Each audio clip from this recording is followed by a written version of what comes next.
Elytra Collective wishes to thank our sponsors as well as those who participated in our Kickstarter campaign, which was successfully crowdfunded by the Ottawa Valley community and beyond. The Heart of the Valley was made possible thanks to our generous patrons as well as the contributions of our sponsors, which include Royal LePage Edmonds and Associates, located at 270 Lake Street in Pembroke. The Pembroke Mall, located at 1100 Pembroke Street East in Pembroke. DeSun Products. BICN Printing and Design Boutique, located at 1128 Raglan Street South in Renfrew. Square Timber Brewing Company, who sponsored our event located at 800 Waito Station Road in Pembroke. The Algonquin Sewing Center, located at 2096 Petawawa Boulevard in Pembroke through Cindy Tether. And Green Tomato Productions, owned by Brian Abdallah and Mary Mercer. And thank you to everyone who supported this film through our Kickstarter campaign, including Destiny Chevalier, Kirk Pashik, Cheryl Carroll, Sherry, Adam Murphy, Paul Anderson, Jennifer Moore, Michael Gulliver, Darcy Pashik, Mike Pashik, Arlene, James Cohen, Martha Heidemann, May Anderson, Darlene Pashik, Lynn O'Neill, Lori Murphy, Jody Budrow, Wittich, and Linda Budrow, Stephen Jen, Sophie and Bree Murphy, Hillary Duff, Elliot Gardner, Tom and Joyce Rex, Amy and David Smith, Joanne Gauchi, Garland Wong, Emily Cathan, Alana and Paul Zato, Dave Cashin, Julie Rex, Jane and Tim Parent, Lil Ray Ray, Paula H., Katie Arnold, Cameron Montgomery, Jill Holdroyd, Brendan Myers, Alfie, Natalie Surratt and Rico Refillery, Allison Selkirk, Adam Zimba, Noodles and Beef 434, Kathleen Whalen, Serena Leroy, Daniel, Susan Jackson, Don Marcotte, and Terrence Polycarnitis.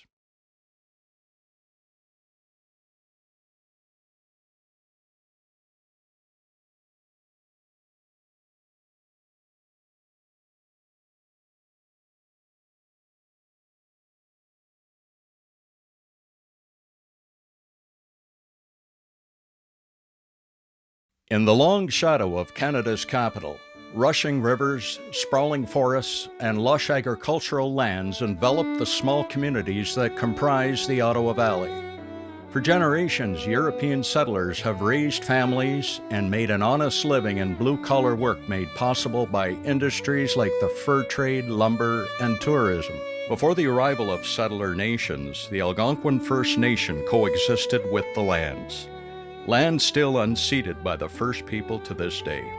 A close look quickly dispels the stereotypical image conjured by the thought of a small-town resident, that of a beer-gutted, gun-toting, six-pack guzzling force of nature. On the contrary, the valley is filled with depth and diversity, like a rich soil yielding biodiverse spring growth. The perspectives, experiences, and stories are abundant and complex, and roots are deep. In small communities, people are intimately connected to history and place, top community and love, to rock and roll, and the local pita shack.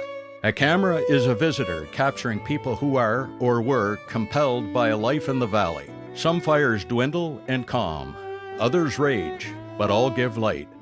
Gather around and feel the warmth.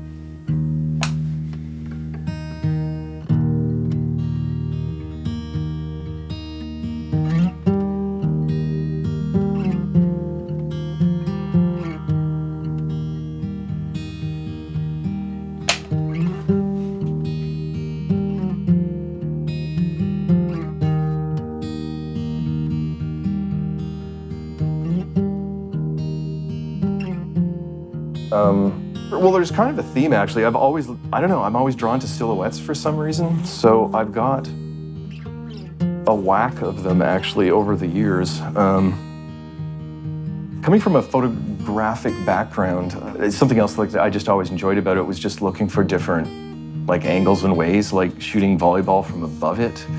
I thought resulted in some, like, that was an interesting thing.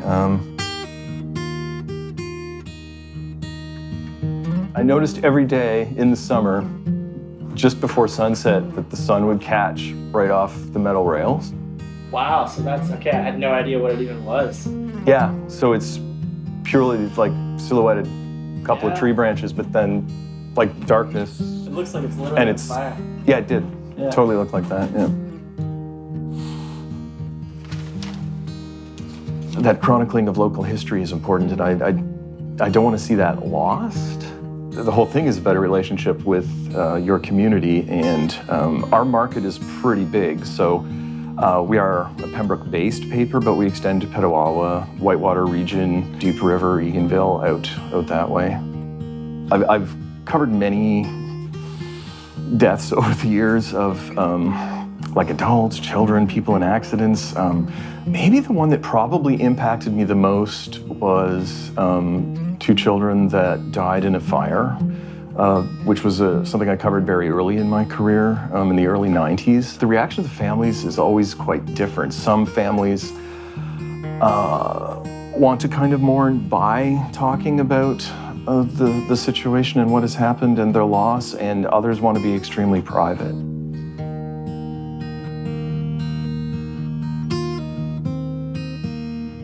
Certainly the dark aspects have been a challenge, I guess you could say. Like, they're never pleasant. A situation can bother me, but somehow I just go through it, I push through it. I don't know, I'm not even sure how I do it. Because I have to, like, because that's what I'm supposed to do.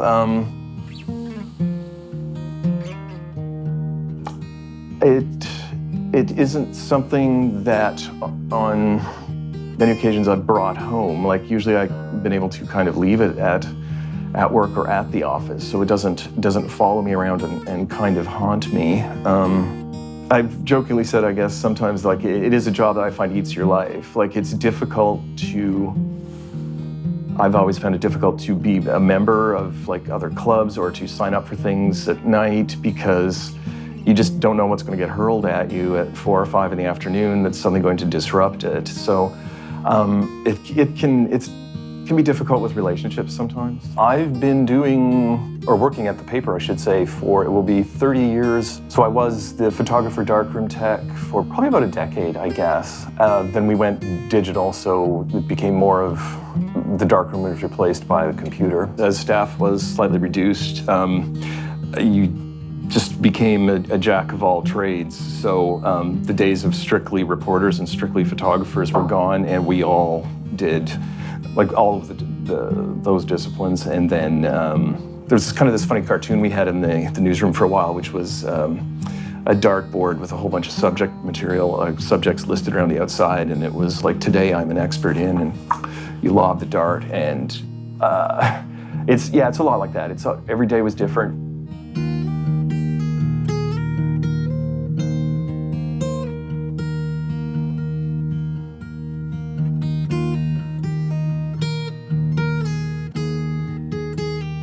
Another one that sticks with me that I really loved, I love flight. So, like, not on a whim, but just we'd like to promote an anniversary that was coming up for the airport, and they had a stunt flyer in, and he's like, do you want to go up? So, like, you end up flying upside down over Petawawa in a biplane. Like, neat stuff like that.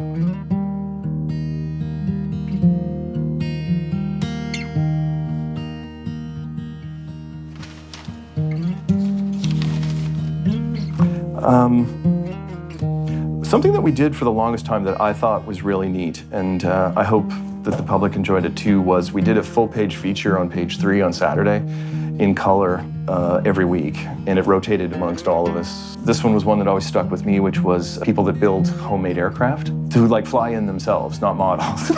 Because I always thought, I love flight, but, like, I wanted Mr. Cessna to build my plane. I don't know how to build a plane. Like, I need a professional to do it, and these guys are all the exact opposite. They want to know that they put in every bolt and can trust it, kind of thing.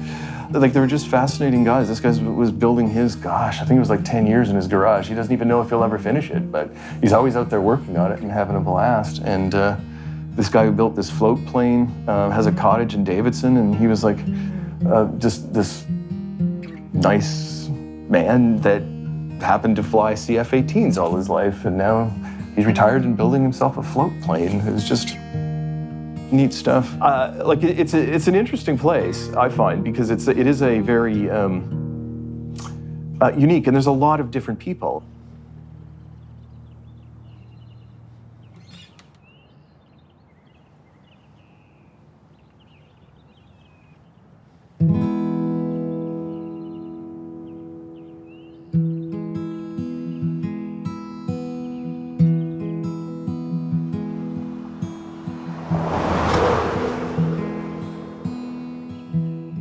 No peppers, cucumbers? Why? I don't think, I'm not making that. I don't, I'll ask Krista what she means by that. They're not, something's gonna go wrong. Something's gonna go wrong. All right, you wanna roll, boys? Yeah, let's do it. Let's roll. Pembroke will get you ready for life. You know?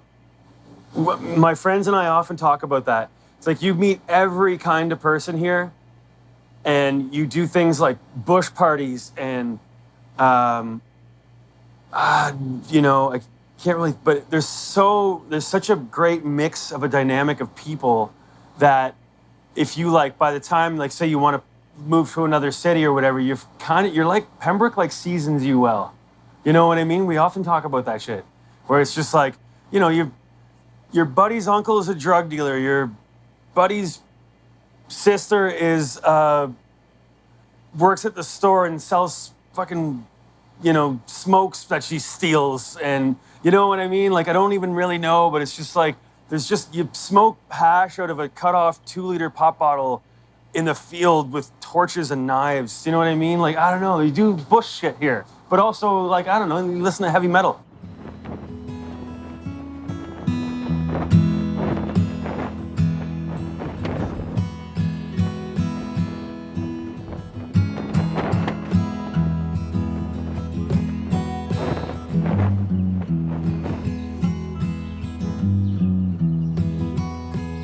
I would like to be a country and western star and sing and be funny. I just love Dolly Parton, and she is the smartest lady in money, investing, starting things, but she can sing and she's funny. Yeah. I often wish I could have done something like that. Never happened because I can't sing. I can't even carry a tune. I had quite a few trees lit up here. It looks nice. Yeah, it does. You know? And this is just a big old rock. And I had things growing on it. I mean, I'll never be able to move it out. When I worked, that was a perfect distance to get back home to unwind. Yeah. When I lived in Ayr, which we lived close to the downtown, we lived back onto a park. And I'd go downtown to get something, and I'd buy a chocolate bar, and I'd have to woof that chocolate bar down so fast so I wouldn't have to share. Isn't that awful when I think that I did that? And I thought, oh, I gotta eat this really fast, the kids will be after it. So that's what I do. Oh my God. And then, not that I didn't buy them lots, but anyway, I wanted that chocolate bar to my own. What kind of chocolate bar? Usually I like Turkish Delight. Oh, yeah. I like that. And I used to eat more. Mm-hmm. I like that too. But now I haven't got any teeth to eat that stuff. I think we have to trim a branch so my windmill will work.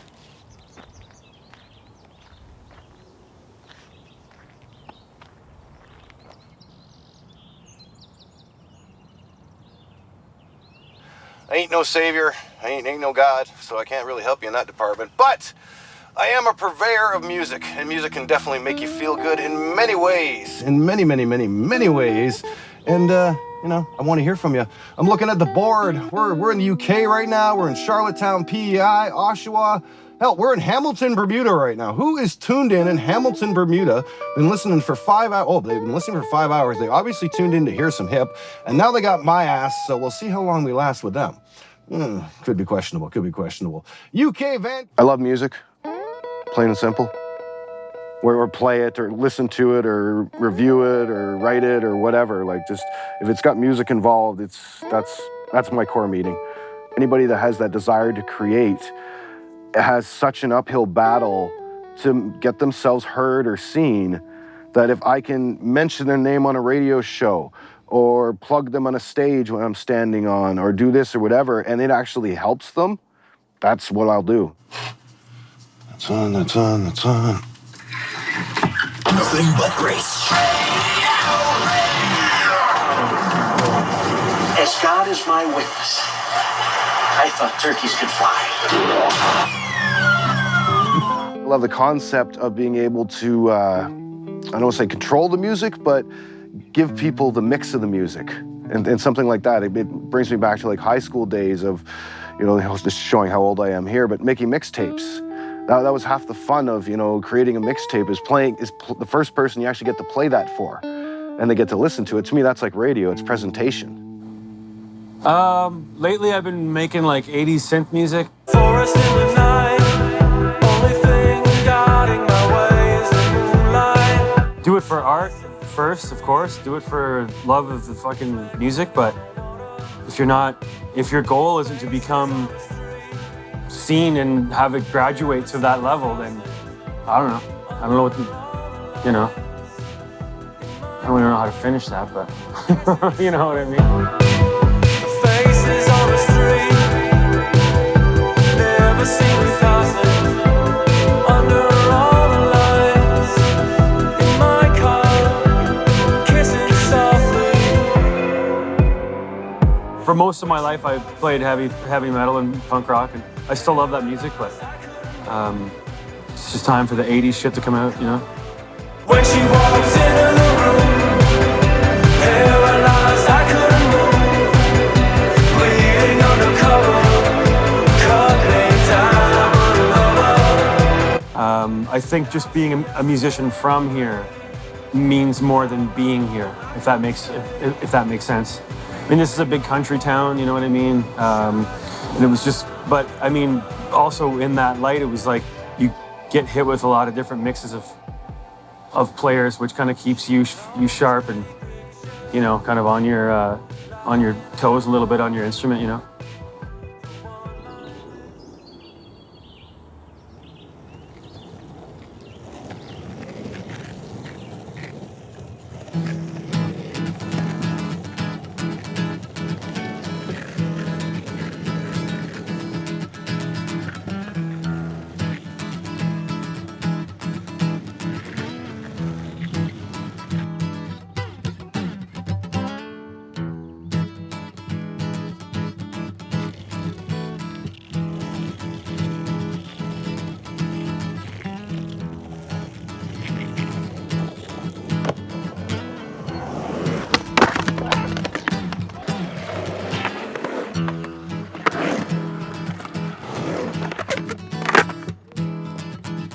I had a skateboard before I had Wi-Fi. Like, I don't know.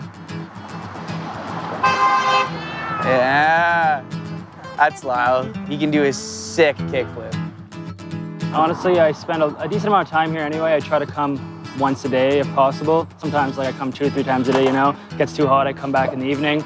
It's a really nice spot, I like to think. A lot of people do too. There's some really nice people that come, like the people who own the skate shop. Like the older guys are here quite a lot, and they're just a really nice community, I think, here at least. Everyone's always like, oh, the skate park this, skate park that, but there's a lot of good that goes on here too, and they keep it clean. And I know before I started coming and at least, skating and actually doing something here, it was seen as the skate park, it's not the best. But after seeing the people that are actually here aren't just, causing trouble and everything, they're actually having a good time, and there's a nice community here. It's definitely, once you get in, you realize that it's a lot more than just a skate park. It's almost like friends, family, and you meet a lot of new people too, so it's awesome. So my ears are I may as well be carrying red flags in a bull parade or some shit. It gets so much attention, good and bad. People are like, does that hurt? I have people I don't know or have never talked to me literally start putting their fingers in it. Like, it's crazy. In high school, I got locks in them. I had to get, like, the janitor to cut them off. But, like, I kept them. I'm not getting rid of them. Like, it's me. I'm keeping it. This is my first tattoo. I tried to get a traditional, thinking my mom would like it. Fucking did not like it. This one, my mom literally drew. She still did not like it. And then I have a chair. I'm in love with the chair. Yeah, the chair's cool. I always have a place to sit, man. Yeah. Always. Living in a town that's reputation is a hockey town, what else is there to do? This place is winter sport friendly, but in the summer, if there wasn't skateboarding, there'd be nothing. You ever been to a hockey party? Yeah.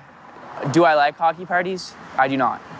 They're the most pretentious thing I've ever attended. It's just like skinny 14-year-old dudes that think they're strong and their parents paid for their hockey career.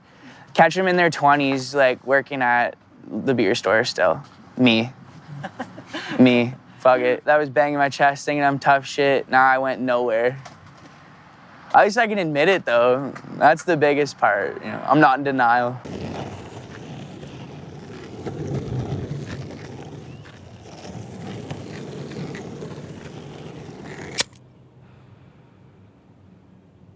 Don't do illegal things while doing illegal things. Don't draw attention to yourself if you're doing something illegal, you know? So I've had very good luck, I think, in running in with police. I've been pulled over lots, but I've never been arrested and I do not have a record. So, to that, high school was difficult. I never finished high school. I got kicked out for being a hoodlum. So I was a hoodlum throughout high school and I got myself into a lot of crap. I remember in grade 8, my mom was like, you and Anthony need to go to Bishop because there's less drugs in that school. It's a Catholic school. And in grade 8, I got offered crystal meth on the footbridge walking home. So there was people like screwed up everywhere and it was bad. Like, I mean, definitely made me grow up quick. And the life experiences I learned, I had to learn quick. It was like sink or swim type of deal, so.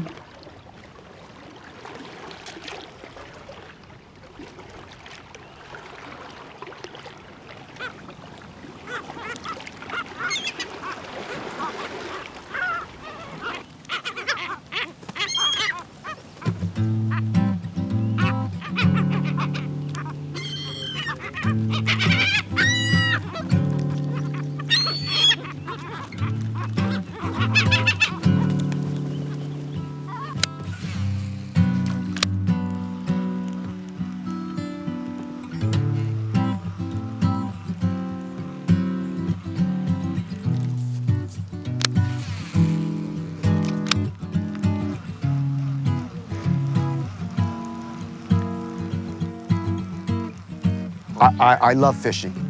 Everybody's a family when you go fishing. You know, I bet you I spend in the summertime probably about 75% on the water.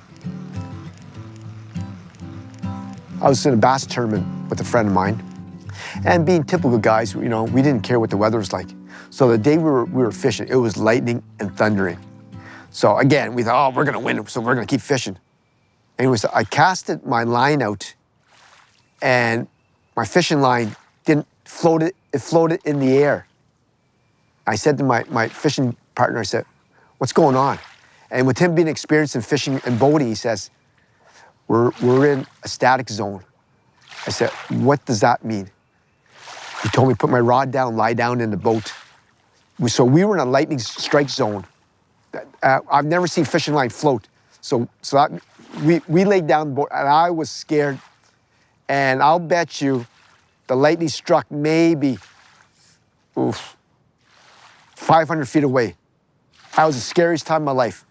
That changed my life in fishing. I don't fish in tournaments anymore because at that time we thought, we're invincible, we're gonna win this tournament. Lightning doesn't pick and choose who it's gonna strike. And when we were in that strike zone, it was scary. And another boat that was near us, their electrical stuff got all fried. I was just lying down. I wasn't looking up. I said, please hit the highest point. Figure I'm only 5'3". It won't hit me. That's good.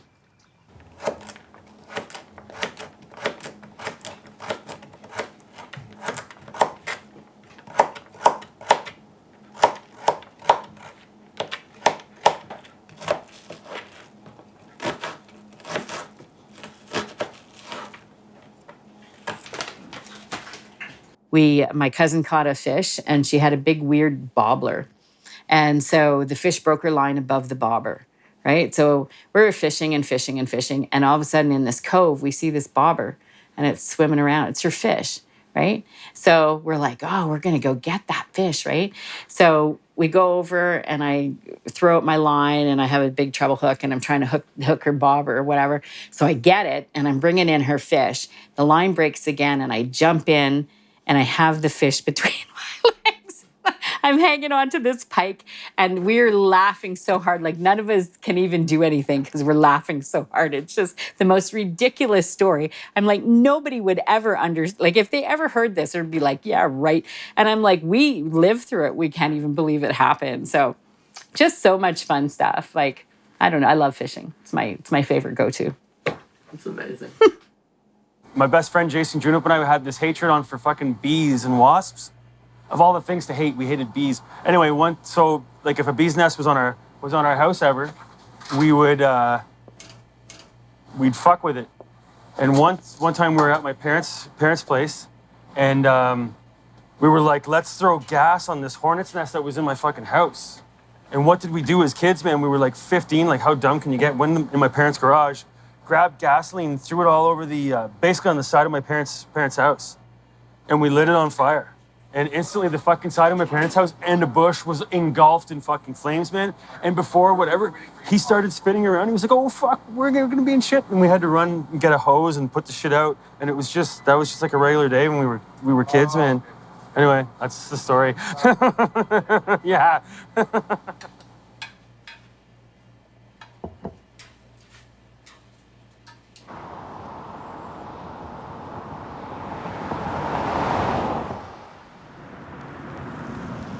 I'm going to plug it in for a little bit anyway.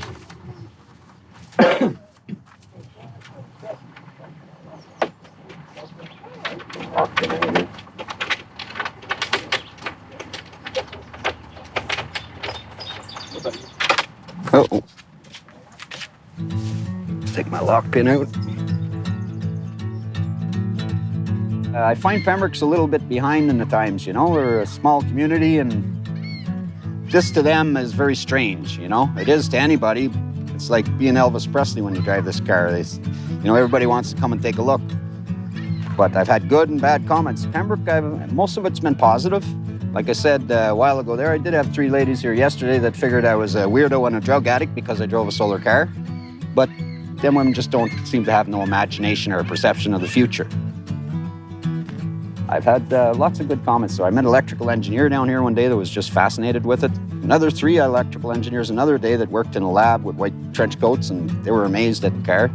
I made it for a big statement that solar cars work, that the technology has advanced to the point where this is possible now.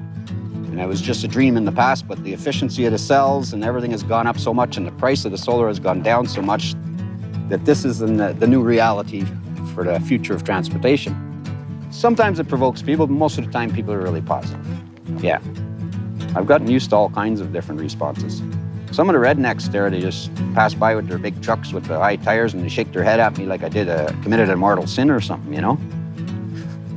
I find big trucks don't like my car too much. Problem is it's way faster than 95% of them. 5.8 seconds to 100K. And with the extra wattage I have, it could be even a little faster than that. I'm 60 years old now, right? Maybe I want to leave a mark in the world and proof that solar cars actually work. Besides, if I can do this, what could GM do? Multi-billion-dollar company. Tesla. You know, I wrote Tesla. I said, hey, Ellen, how come I'm the first guy asked to have a solar car on the market? When you're a billionaire with this huge company, right? And the answer's straight. Them and the fuel companies, they got little deals going and they don't want to step on toes and that. Don't matter if the planet's going to burn up or whatever you believe. They don't care. It's all about their connections. They're all connected like the Caterpillar Man or whatever you call it in that movie, you know? Human centipede. Yeah, well, they're a big chain of deep state human centipedes, you know? Yeah, Pembroke is nothing but characters, you know, the area. I was in this band called Flying Fortress.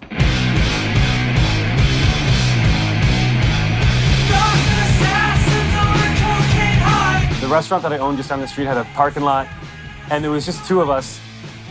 It was just a bass and drum band, and we were going out of our car, and there was this dude walking who was pulling a little wheelie cart. And it's important that I mention that he was wearing these like peach-colored, basically translucent shorts and an open, unbuttoned shirt.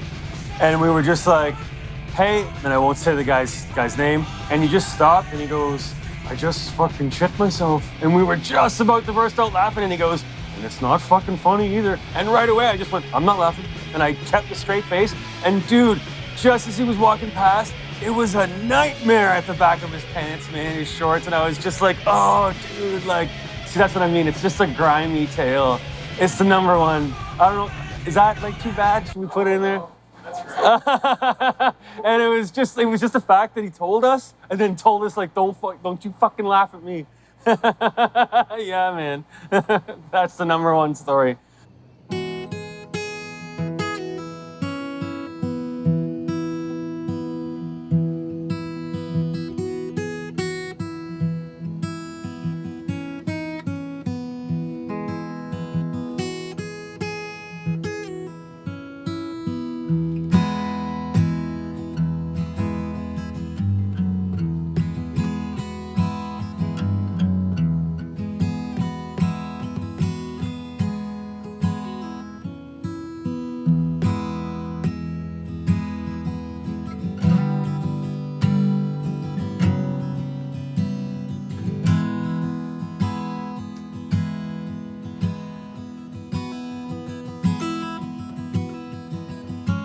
This is an odd one.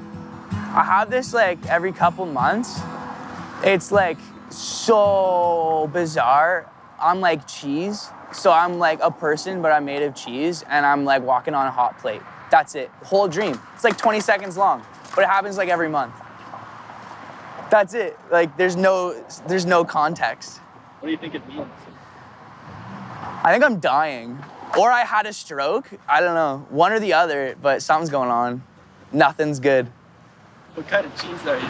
I'm Swiss. Pretty holy. Yeah, pretty holy, for sure.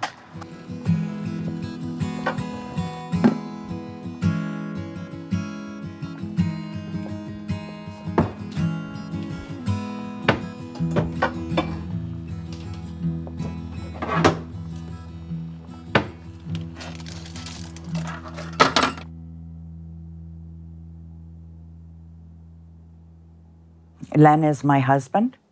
He was from Petawawa and raised there, and then moved to Kitchener and lived with his sister in Waterloo. He always wanted to farm, and of course the land down there is 3 times as much as up here, and here we are. Should have never done it, but we did. I was coming for a year.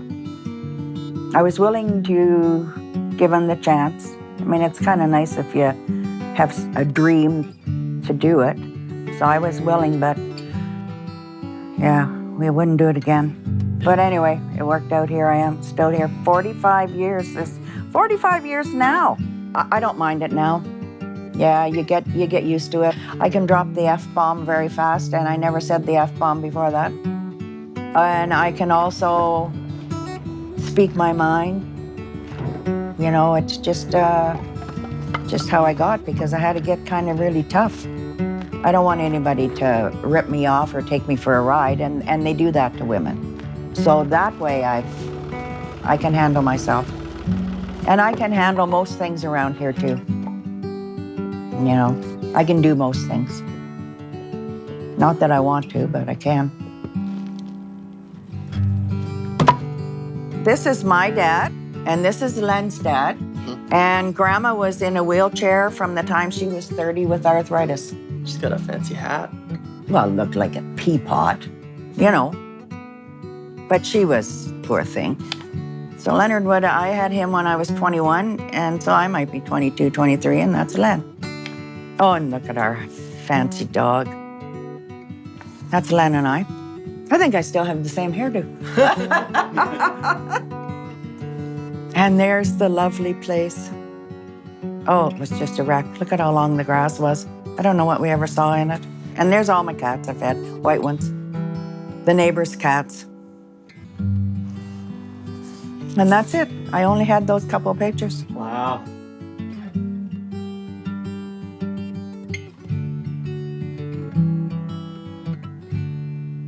We did have a ghost.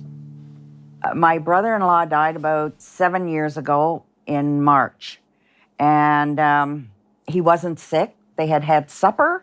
And he said, I'm going to go and lay down. I'm not feeling really good.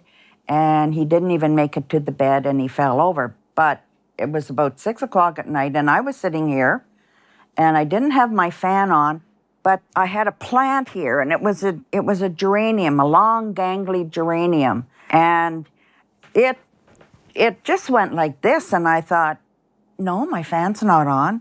And I thought, now what's that all about? It was waving. So then I got the phone call. I think it was him waving to me because we were all close. But that's the truth. Yeah, it was real weird. So anyway, if it waves again, I'll have to really think about who's going to pass on now. So when people say they have ghosts, I said, yeah, I know all about it. But he was a good ghost. I suppose there's bad ghosts. I don't know. I never had one of them.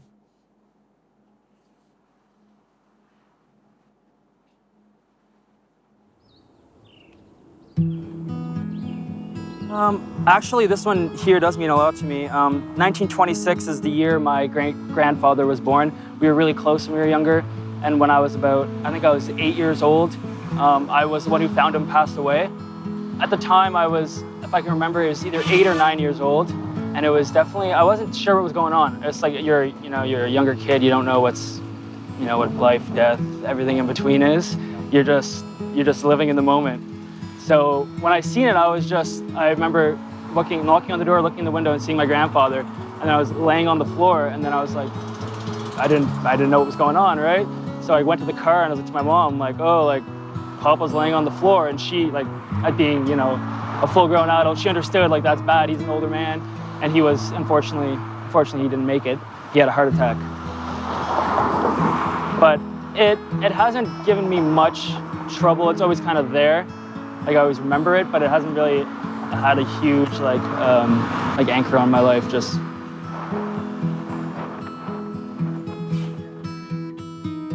My brothers got killed in a car accident. One was 21 and the other one was 11. They died at the same time by a drunk driver who came over the hill and hit the two of them. But a couple of days before that, my oldest sister, Linda, saw the Virgin Mary on her wall, and she was telling her things, and she didn't understand what it meant. Then 2 days later, my two brothers got killed in front of her. So it's not, I don't know if they're ghost stories so much as they are just, I think, like, how do you say that? They're not omens, but they're like people are coming to tell things. I don't think things would change, but I do believe that. My mom had a story of a raven flying around in our house, but they don't know how it got in, they don't know how it got out. It just flew around and was gone. And after that, my brother got lost in BC. So he's been missing since 1975. And I think that's why the murdered and missing Indigenous women, that is such a thing close to my heart, because it's mostly women. I'd say 95% are women, but there are some men that are missing as well. My brother went hunting one day with his in-laws and never came back. They all came back, but he never did.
I'm proud to say that, yeah, I'm probably the oldest living Pembroke-born Asian.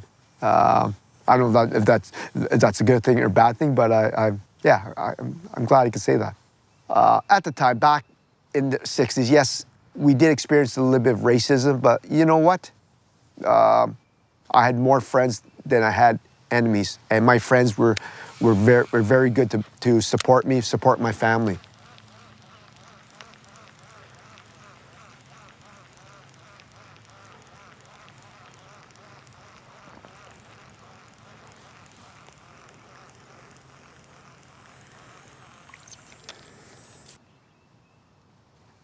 I love chocolate, and so I went to the store and picked up this bulk stuff of coffee-coated chocolate.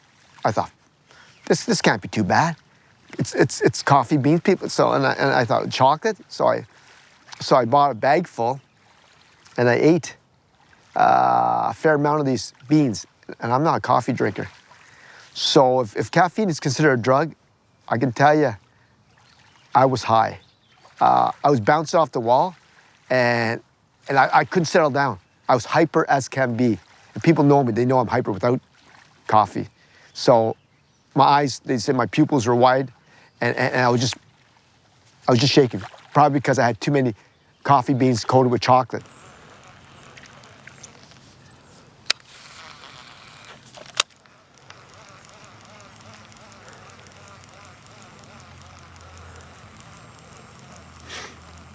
Pembroke had the opportunity to host a Hallmark movie called Pride, Prejudice, and Mistletoe. And anyways, I was fortunate enough to be picked as a what they call a background person. Well, you know, I got to be a chestnut vendor. That kind of got me interested in acting. And you know, you get to meet some stars. I mean, Lacey Chabert, who's in Mean Girls, was here. 2019, I was in another movie I was filmed in Bracebridge. And I was lucky enough to meet Vanessa Hudgens. So, you know, I got to be in that movie called Night Before Christmas, which was a Netflix movie. So, you know, you hear all these horror stories of famous people being hounded wherever they go.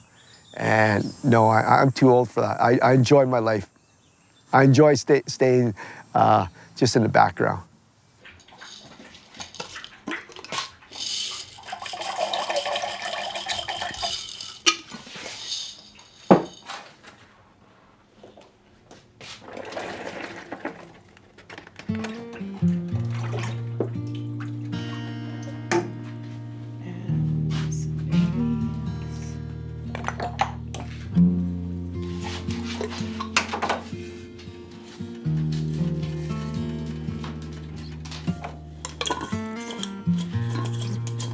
When I moved up here, and I remember always hearing that my mom would make this hangover soup, and I thought it was just our thing. So I always thought, wow, you know.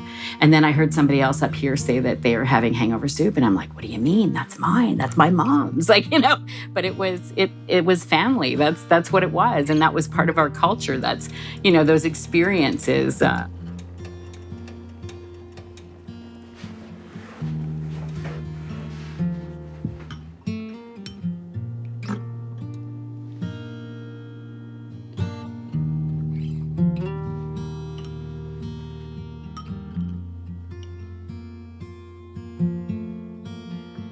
I was the youngest of 12 children.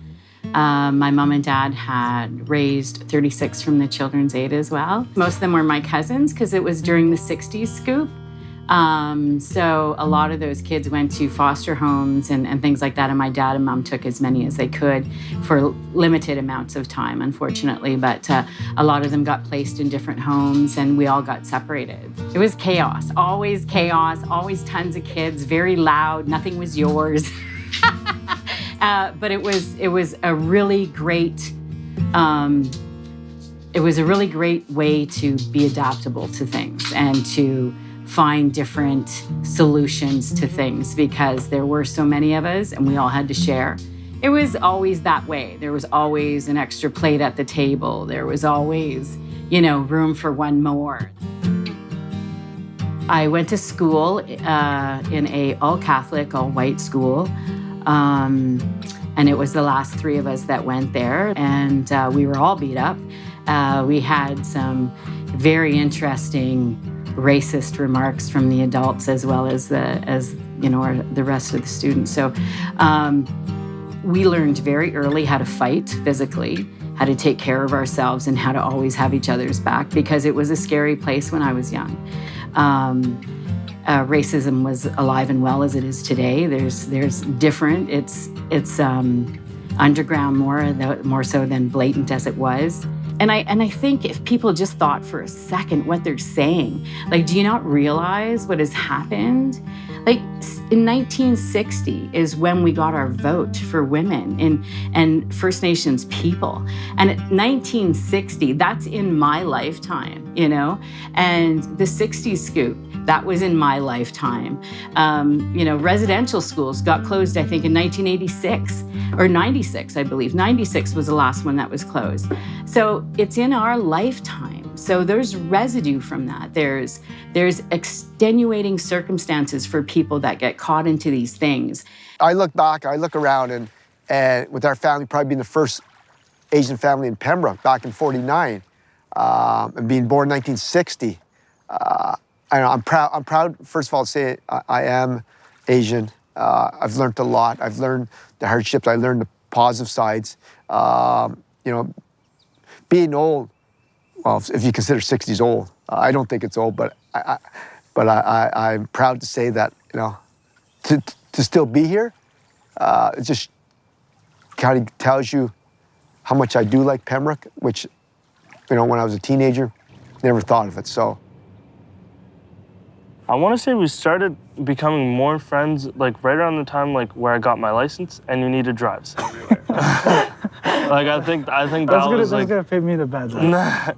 No. See, I always liked Harry, okay? Yeah. I admired Harry from afar. The most recent thing that happened was,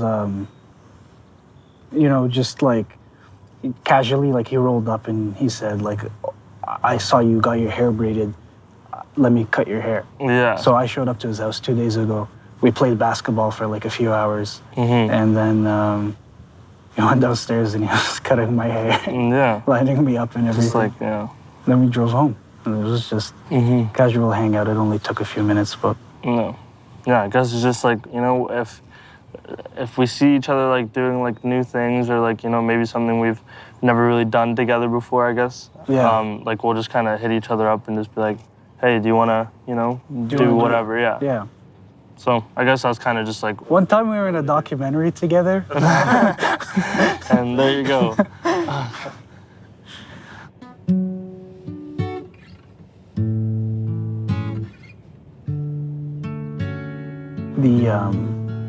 The thing about being a minority, you just have to keep overcoming whatever fear you have. I mean, some people aren't going to agree with you. And to them, I say, sucks to suck. Back in my time, when I said there was some racism, it just, if the kids went through what I went through, one good thing, I was never bullied. I used to be these weak kids, and so I just, but I had good friends, but they're well, and that's the other, there are some people that are, percentage-wise, they're very small percentage that, they're racist and they're not going to change. And that's fine. You can't change people. Hi, my name's Garland Wong. I was born in Pembroke, October 5th, 1960. Here's my experience with racism in the Ottawa Valley. The object I brought today was a picture of my dad, Earl Christie Wong. He owned a restaurant in the 60s, 70s, 80s, and 90s. When we lived in Pembroke, we ourselves experienced racism. But my dad was a calm person, didn't want controversy, and he always said, Garland, don't worry about it, it'll go away. I used to come home and say, Dad, people were calling me names like Chink, Chinaman. My dad would say, don't worry about it, Garland. He says, these people are our customers, they pay our bills, so just go with it.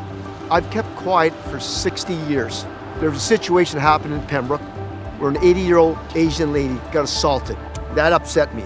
So instead of criticizing what's going on, I decided to speak up and be involved with diversity in the area. and work with the people, because nobody's born racist. I'm here for everybody, and that's what this is all about. So I hope to make a difference, because I've been quiet for 60 years.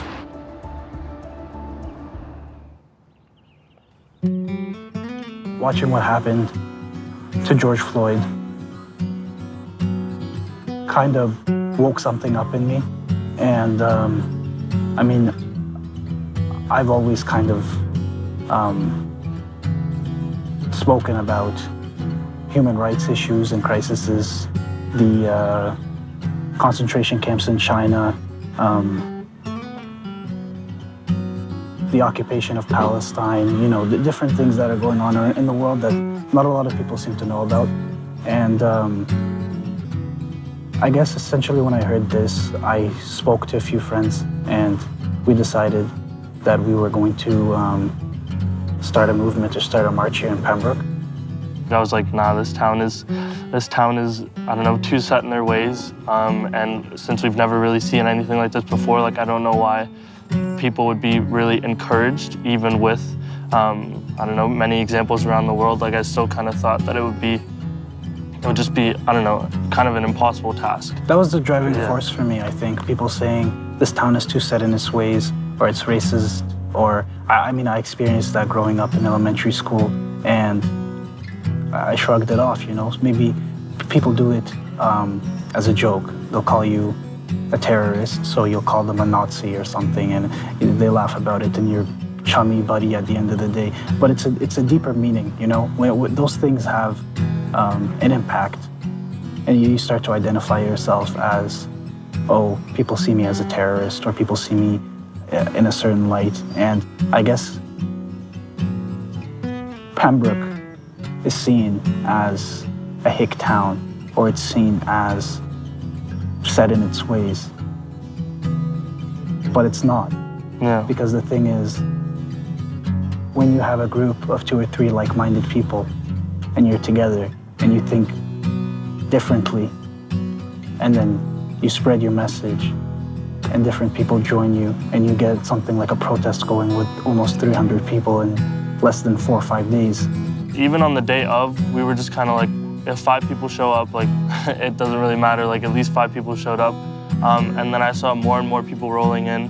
And I guess I couldn't really tell how many people were here, like, just based on the people sitting, like, in the stands. I guess more people were kind of off to the side or in the back, like, just kind of listening in. But once we started, like, actually walking, and, like, I looked back and there was, like, you know, like, way more people than I even had seen, like, you know, minutes prior. Like, I was really surprised, and that kept me, like, I guess, empowered, you know, and just, like, everything coming, like, to fruition was just, like, that was, like, really, it was a really good moment.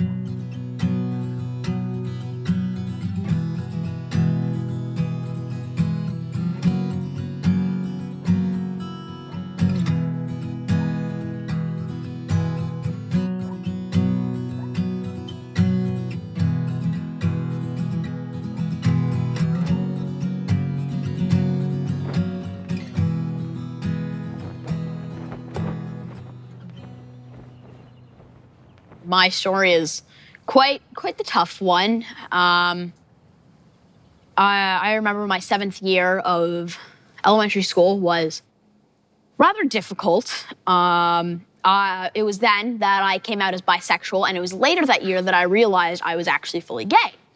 And so that entire year I was critiqued and criticized, and everyone was being all mean to me, and it was generally a downtrodden year for me.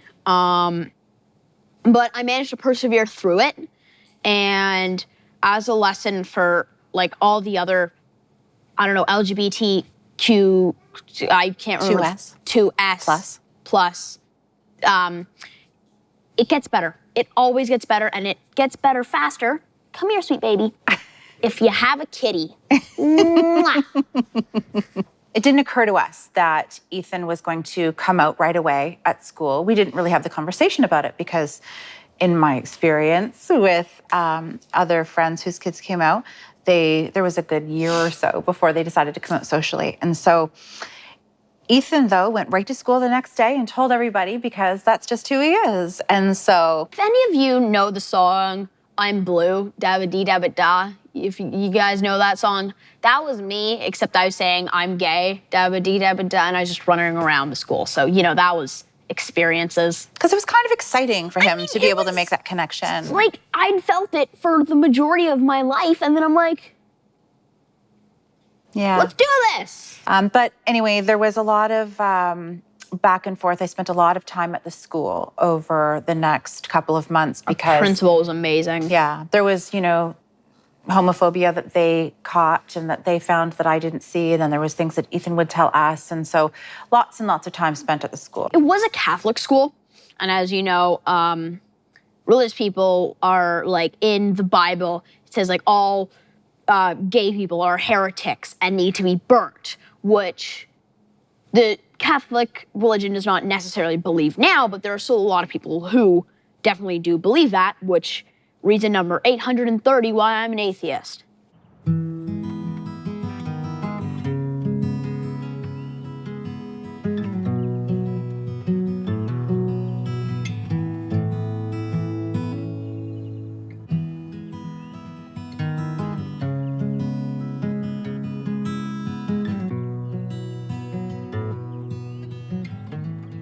Sometimes I would be reluctant to tell people what I did, not because I was ashamed of my faith, but because I was like, I knew that there was like flipping a coin, there was a 50-50 chance that if you told someone you were a pastor, things would get weird or things would get really cool really fast, right? So some people would be like, they would just clam up if you told them you're a pastor. Oh, you're a priest, you know.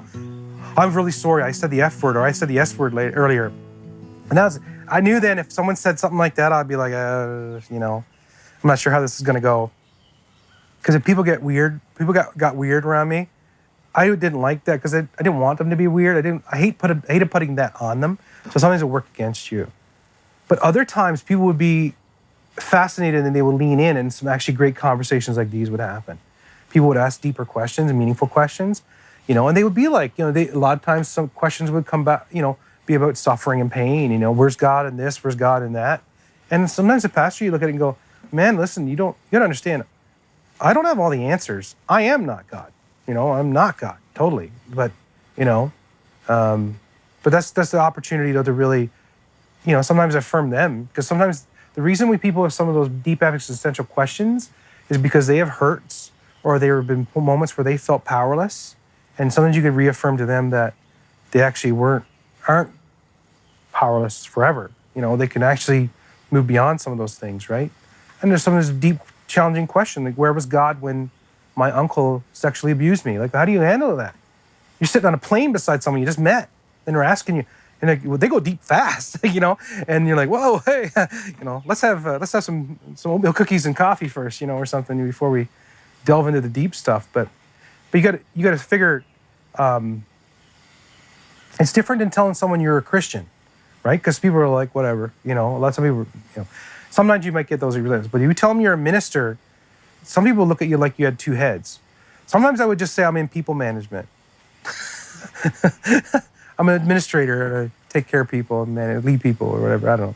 But eventually it would come out probably, you know, but yeah. My faith is important to me. It's in my mind when I'm working. Like,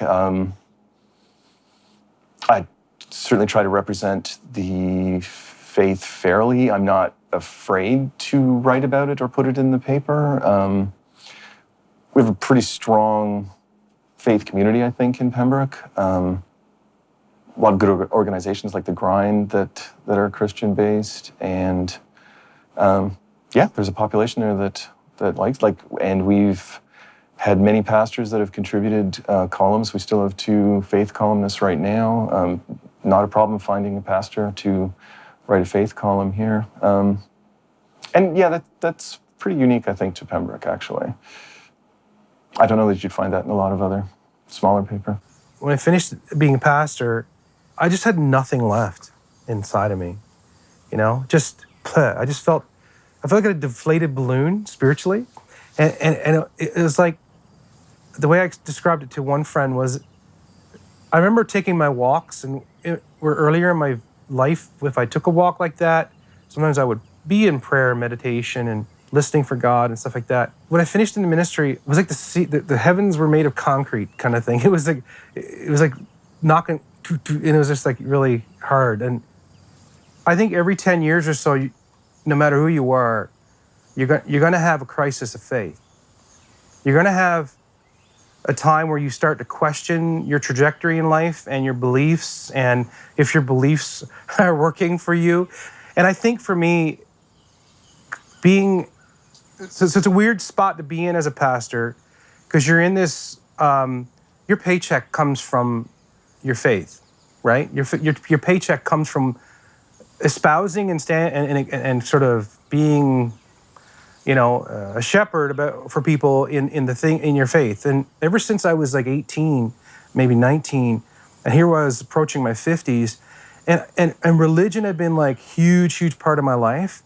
And I feel like I'd never actually stepped back a bit and looked at it. And I had a lot of big existential questions where the faith and the reality wasn't adding up in the world that I was looking at.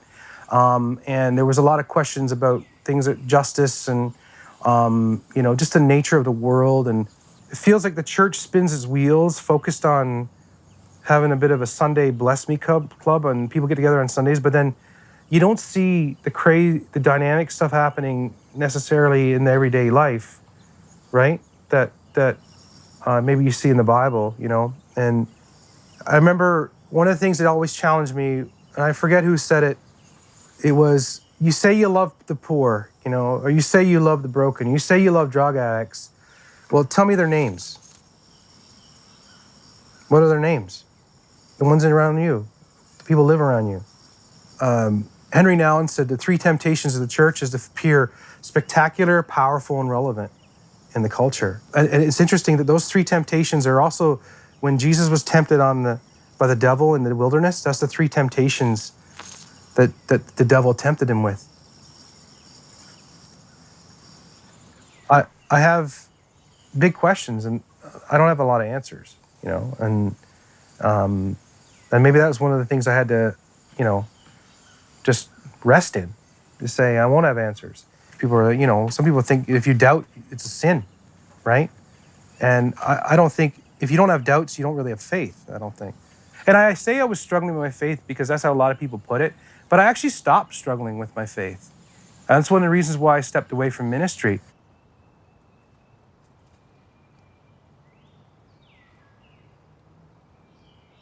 Yeah, First Nations, we are spiritual. We are spiritual beings. We always have been. It's part of our culture. I knew I didn't belong in a church.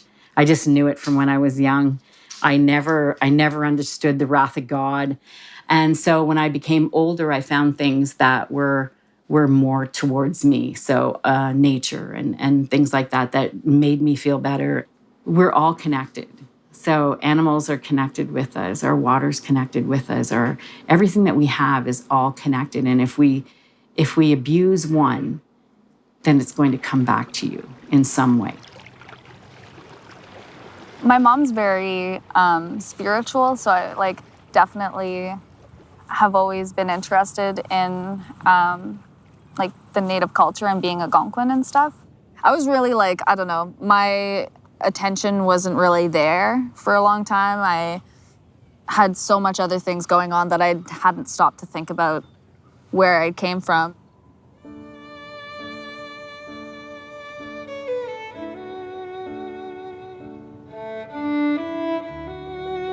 I feel like the Valley's changing a lot, and a lot of younger people with more open minds are trying to open other people's minds too. That's what I'm thinking. That's my hope for the Valley. Everyone's just, a little bit more open, I guess. I could see me living here, definitely, or at least having one house here.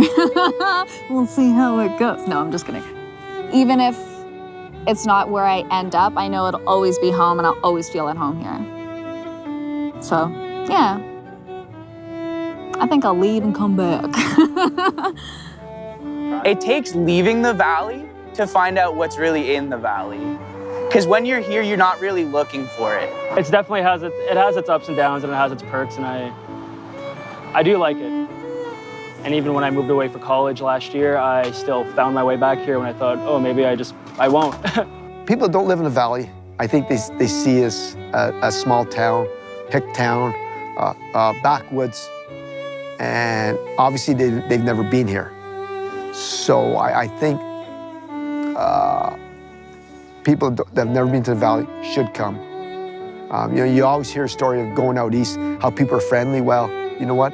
The valley people are just as friendly, helpful, whatever you need. You know, you always hear great stories of a car breaking down and valley people helping.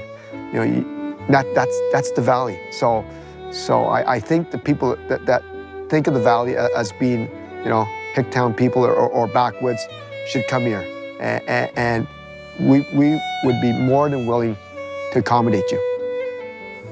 Often I'd look at a map of Ontario through the years at different times we're living here and like where we're gonna end up. Because ministry can be a little bit like being in the military or something like that. You move a lot, right? Every 5 years or so, maybe 8 years, you might move. And I remember looking at the map of Ontario, and my eyes were always drawn to Pembroke for some reason, like years, like we're talking 20 years before we even ended up here. So if you believe in fate or something like that, maybe that's part of the story, like that we ended up sort of, when the church came available in Pembroke, I was like, yeah, see, here it is. It's, you know, here it is. This is the thing, you know. We're going to probably end up over there. And that's how it happened. And so maybe there was a bit of destiny or density or fate or something like that going on. And that's how, you know, I think that's definitely a little part of the story that, you know, doesn't really come up often. So. Pembroke has a certain allure about it. It's like you hate it, you want to get rid of it, you want to shed it, and you get as far away from it as possible. But at the same time, I mean, it's home. And even the people you dislike, you like them. Yeah. Yeah. I cannot say enough about this community. I am part of this small town with huge, huge hearts. They come together for the smallest of things. And all that has to happen is for somebody to stand up and say, this person needs this help, and everyone flocks to it. The whole point of a small community is feeling that community and feeling that connection, brokering that connection. And that's why people stay, you know? The Ottawa Valley is a different being, I think. And if you really encompass all of the natural beauty that we have, and the people are just, if you take the time to get to meet people and be part of that, you'll see how wonderful they are, because it's like no other place. It really isn't. And anybody that leaves the valley comes back. And that's just a known fact. With all this, what's going on in the world, a good place to hide is over here. Not that you lose touch what's going on, you never lose touch, but it's for your own stability and just mentality, your mental state, best.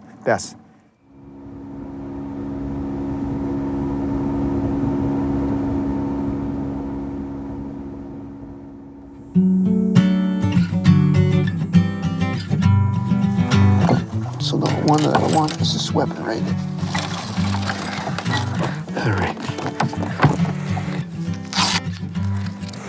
All right, fish.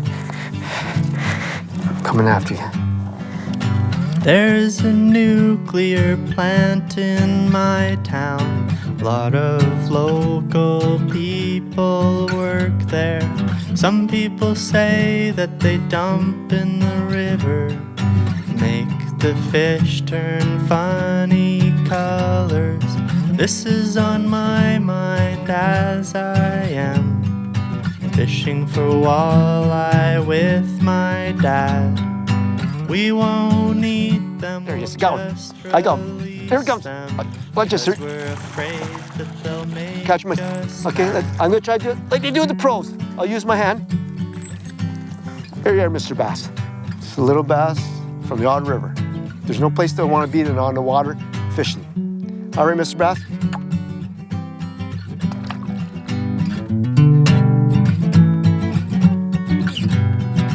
We had a talk while we were floating about the joys and the fears of living.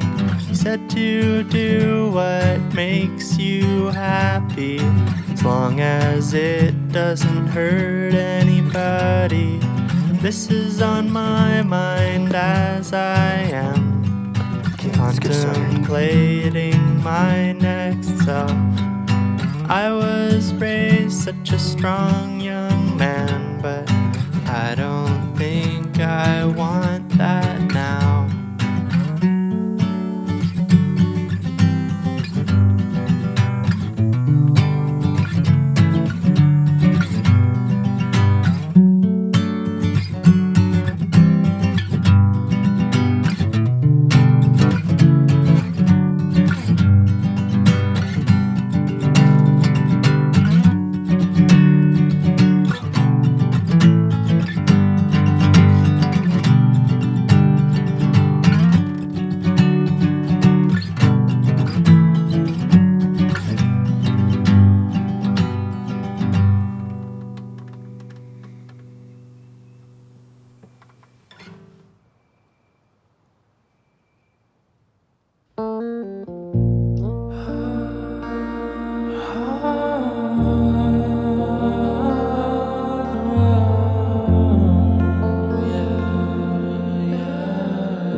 This place calls me back.